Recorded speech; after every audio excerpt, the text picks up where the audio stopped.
thir tu te in zavain chi bai kan buk chewa an thiam pa alexa chanchin in lo ngai ventrin inom ti te pok an ria kan loma in tung tlai pui thin ti te pok an ria kan loma ni zana man nu ne kan in bia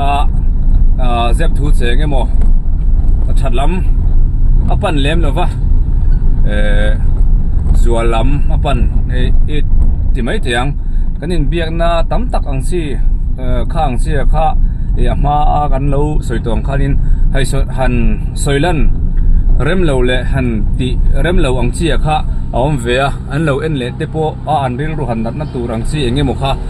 oma song song a soingam lova amaro chu taksa te lo chak lo zual viau to maya niam lam apan ti mai tiang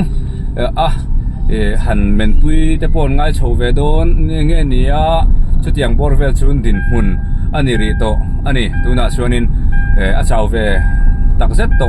ani tin an nu po en kol tu nia a chau ve to lungai chang te mang an chang te aom lo thei lova chu tiang te chu an tong chho ve ta ani ya thil ai lei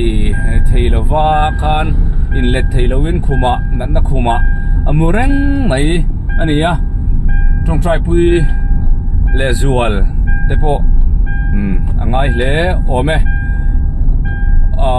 anu nen kan in biak na chungchang zongzong ata chu han soilem lovila whatsapp kan in bia phone call te ani emo han ti chua te po cha om takan dia lo ngai event tu te tan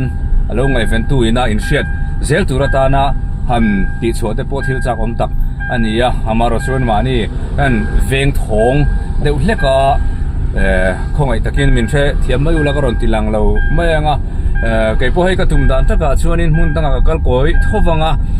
anin zuk khen thak te ka tuma enge an din mun ania dilan din mun chu kan the thuak towa thei chuan an in tlang thla anga anin ka tlang thla ka thleng thla thei ani chuanin